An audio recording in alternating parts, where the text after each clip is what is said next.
Just like every other team in the NHL, the New York Islanders can start signing players on their reserve list for contracts to begin next year today. So who's on the reserve list looking for a deal?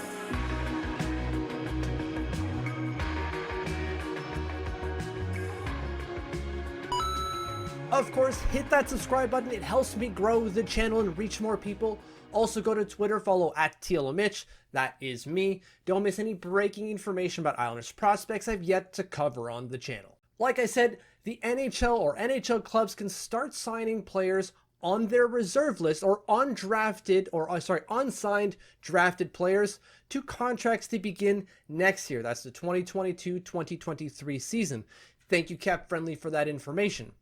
So not looking at those draft-related prospects that haven't been signed yet, let's just look in-house at the Islanders reserve list, who's on that list, and who needs a contract and who's up for one, basically. Using Cap Friendly, here is the Islanders reserve list as it stands now. So these are all drafted players that the Islanders still hold their NHL rights to.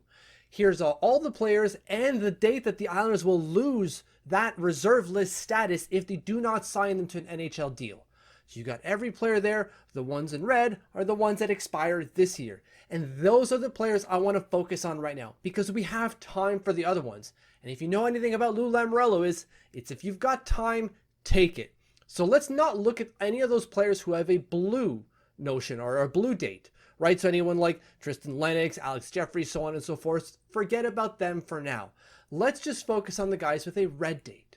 And so that's Logan Cockrell, William Dufour, Russian Ishkov, Christian Krieger, Ben Miragis, and Jacob Ivanka.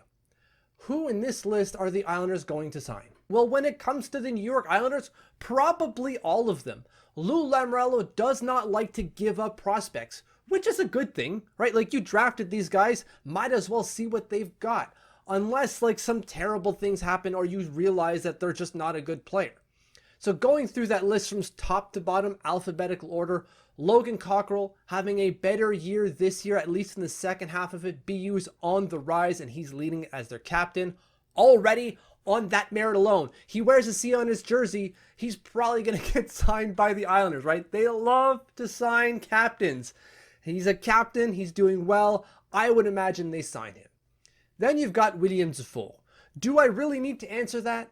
I'm going to anyways, just so I can have a definitive, like, on the record. Yes, they should sign him, and I bet you they do, because there's no reason not to.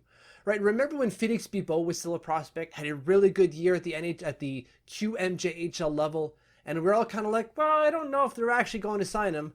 We'll sign them. They did. They're definitely going to do that with William Dufour. There is no question about it. Then you have Russian Ishkov. This one, I don't know. I thought they were going to sign him last year. Had a really impressive year with TPS in the Finnish Liga, and now is having another good, although short year with Adler Mannheim in the German league. He's a point per game player at the German level. The only problem is the sample size is small, right? He missed 12 weeks of the season with an ankle injury, and then you have the Olympic break, COVID postponements. They haven't played a lot. But in every game they've played, he has been a standout player for Adler Mannheim. I see no reason why they don't just give him an offer and see what happens, right? Like, why the hell not? There's nothing to lose by signing Russian Ishkov here. Christian Krieger, I've said it Krieger before, but I saw the pronunciation key for MSU, and it's Krieger, so that's what I'm going to do going forward. Left-handed defenseman, shutdown guy. Again, Lou Lamoriello doesn't like to not sign players and just let them walk for nothing. He wants to bring them in, at least see what they've got. I could imagine they sign him, bring him in, see what he's got. Maybe not at the AHL level right away, but maybe send him down to the ECHL, get some game time, and then work his way up from there. Ben Miragis is the one, like, I don't know. I don't think they're going to sign him. Something happened between him and Providence, or at least something happened with him at Providence for them to just kind of like, we're done here, and they both parted ways.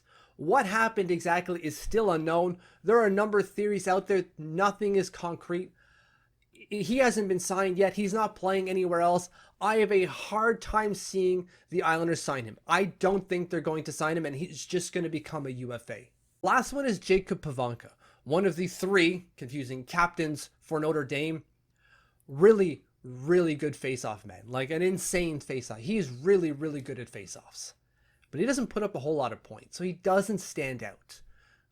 Good two-way game, is a good hard player. They might bring him in, but I can see them kind of going like, we've got enough players, enough interesting players that we don't really need or have the desire to bring him in. Again, it's Lou Lamoriello, so he might, just on the fact that like we've got him, why not see what we've got? But I can see him being another one of those players, one of the 2 really, that they just don't bring in from the reserve list this year. So that's a look at the Islanders reserve list. Again, there are other players on that list that I have not talked about. That doesn't mean the Islanders aren't going to sign them. It just means that I wouldn't worry about them right away because, again, if you've got time, take it. And as you can see here, the Islanders still have time. Thank you for watching. Thank you for following. If you have not subscribed yet, hit the button. I think it's over there. It's maybe over there. And if you have already, if you're one of those 590 people, thank you, thank you, thank you.